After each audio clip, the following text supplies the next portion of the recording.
আমি 11 নম্বর বউ বিয়া করতাম না, আমি 1 নম্বরটাই করুম। আরে এটা 11 নম্বর বউ না তো, 1 নম্বর বউ, হেরা বোন 11টা। বাবা তুমি কি লাজি আছো? লাজি থাকলে বলো কুবুল।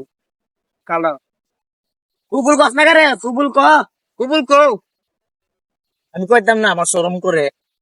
তুমি কি রাজি আছো? রাজি থাকলে বলো কুবুল। দুলা ভাই আমার শরম করে, আমি কইতাম না, আমনে কই।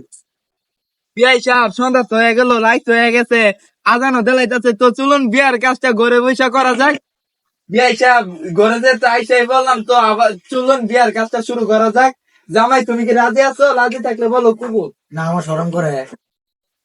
দুলা ভাই আমনি কইরা লাইন। দুলা ভাই যা তোর শরম করে, আমার কি শরম করে না? দুলা ভাই যে আমার লাইন ওই শরম করে। আব্বা দেন আমনি কইরা লাইন। হ্যাঁ গেন্দা। এ যা আছে তো দরকার কি থাকো? জামাই কি পাগল ছাগল নাকি? দূর মিয়া আপনি কি করলেন বলা? দুলা ভাই আব্বা তো সেটা গেছে গা। কষ্ট মষ্ট করে আমনি কইলেন, আমার তো শরম করে। কুবুল না আমি কইতাম, আব্বা কুবুল কইতাম নাকি? শুধু শালা আব্বা এলা যাও না, আব্বা সাথে তুই কই এলা?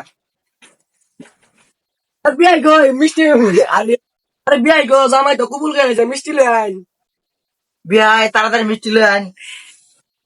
আরে যাওটা কি কয়, এটা তো শ্বশুর লাগে, এটা আব্বার বিয়াই। আচ্ছা বিয়াই সাহেব তো সব কাজ শেষই তো, তো আমি জায়গা। আসসালামু আলাইকুম। বিদায় দেন আব্বা গো, ও আব্বা বিদায় দে না, মারে গো আব্বা, আব্বা আব্বা গো। বউটা নো বয় নো বয়। ওইটা